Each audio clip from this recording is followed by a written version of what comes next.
नमस्ते। अच्छा, Elon Musk की जितनी भी कंपनियां हैं, टेस्ला, स्पेसएक्स, न्यूरोलिंक, एक्स, ये सब पहली नज़र में बिल्कुल अलग-अलग लगते हैं ना? लेकिन क्या हो अगर इन सबके पीछे एक ही सोच, एक ही ग्रैंड प्लान हो? ये सिर्फ टेक्नोलॉजी की बात नहीं है, बल्कि एक बहुत बड़े फलसफे की बात है।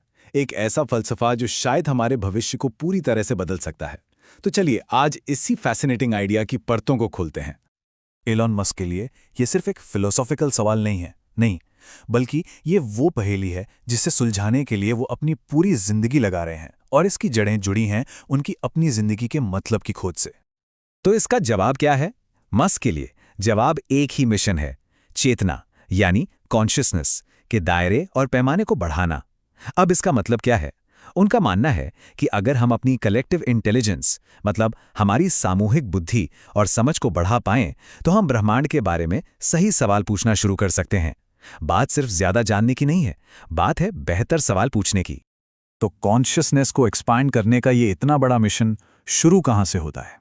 आपको जानकर हैरानी होगी कि इसकी शुरुआत एक ऐसे प्लेटफॉर्म से होती है जिसे हम सब जानते हैं, एक्स, जिसे पहले ट्विटर के नाम से जाना जाता था। यहाँ सोशल मीडिया को देखने के दो बिल्कुल अलग अलग नजरिए सामने आते हैं।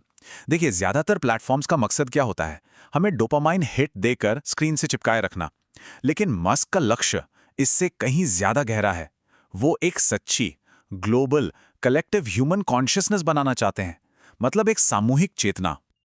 और इसी विजन में एक्स के कुछ फीचर्स बहुत अहम हो जाते हैं, खास तौर पर ऑटोमैटिक ट्रांसलेशन। ये फीचर सिर्फ भाषा की दीवारों को नहीं तोड़ रहा है, ये दुनिया भर के विचारों, संस्कृतियों और नजरियों को एक ही ग्लोबल बातचीत में मिला रहा है, ऐसा कुछ जो पहले कभी मुमकिन नहीं था।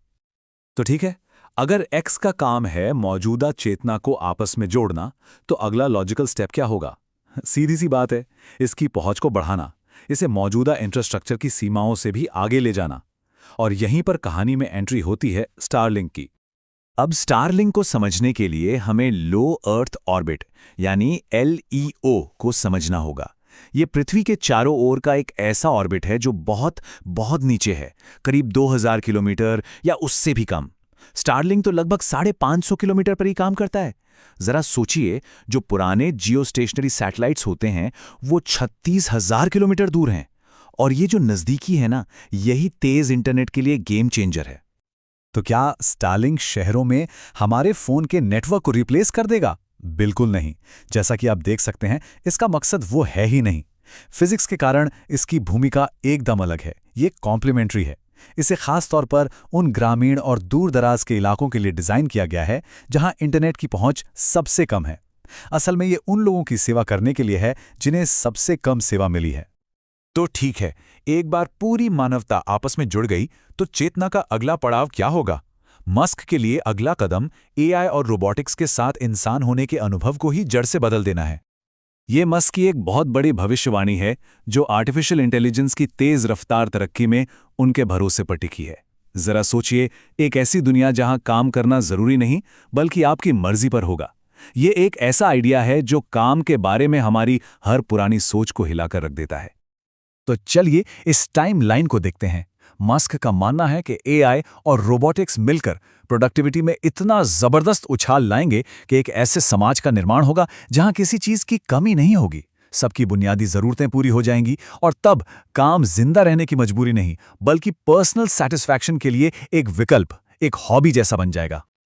और यहां जो बात सबसे ज्यादा चौंकाती है वो है इसका टाइम फ्रेम। मस्क सदियों की बात नहीं कर रहे हैं। उनका मानना है कि ये क्रांतिकारी बदलाव सिर्फ 10 से 15 साल में भी हो सकता है। मतलब हमारी ही जिंदगी में समाज का पूरा ढांचा ही बदल सकता है। अब आखिरी हिस्से में हम एक बहुत बड़ी छलांग लगाने वाले हैं, समाज के भविष्य से सीधे रियलिटी की प्रकृति पर। यह मस्क के फलसफे का सबसे गहरा और सबसे ज्यादा सोचने पर मजबूर कर देने वाला हिस्सा है। मस्क का सिमुलेशन थ्योरी का तर्क वीडियो गेम्स की तरक्की पर आधारित है। इसे ऐसे समझिए, 50 साल पहले हमारे पास पोंग जैसे सिंपल पिक्सल वाले गेम थे। आज हमारे पास फोटो रियलिस्टिक गेम्स हैं जिन्हें लाखों लोग एक साथ ऑनलाइन खेलते हैं। जल्द ही गेम्स और असलियत में कोई फर्क ही नहीं रहेगा। तो मस्क का तर्क यह है कि अगर ये सब मुमकिन है तो इस बात की कितनी संभावना है कि हम असलियत यानी बेस रियलिटी में जी रहे हैं। और फिर इस थ्योरी में एक और दिलचस्प परत जुड़ती है। मस्क का मानना है कि ठीक वैसे ही जैसे हम कोई बोरिंग वीडियो गेम खेलना बंद कर देते हैं, हमारे सिमुलेशन के क्रिएटर्स भी एक बोरिंग सिमुलेशन को बंद कर देंगे। तो इसका सीधा सा मतलब क्या हुआ? यही कि सबसे दिलचस्प, सबसे नाटकीय नतीजा ही असल में होने की सबसे ज्यादा संभावना रखता है। तो ये हमें इस आखिरी और ज़रा सोचने वाले सवाल पर छोड़ देता है। अगर हम सच में एक ऐसे सिमुलेशन में जी रहे हैं जो इंटरेस्टिंग होने को रिवॉर्ड करता है, तो हमारे भविष्य का क्या मतलब है? मस्क के इस यूनिफाइड थ्योरी के हिसाब से एक्स से लेकर स्पेस एक्स तक ये सब सिर्फ टेक्नोलॉजी के बारे में नहीं है। ये सब इस कहानी को इतना दिलचस्प बनाने के बारे में है कि कोई भी गेम को बंद ना करना चाहे। ये कॉन्शियसनेस को बढ़ाने, ब्रह्मांड को खंगालने और शायद, सिर्फ शायद, ये पक्का करने के बारे में है कि हमारा सिमुलेशन कभी बंद ना हो।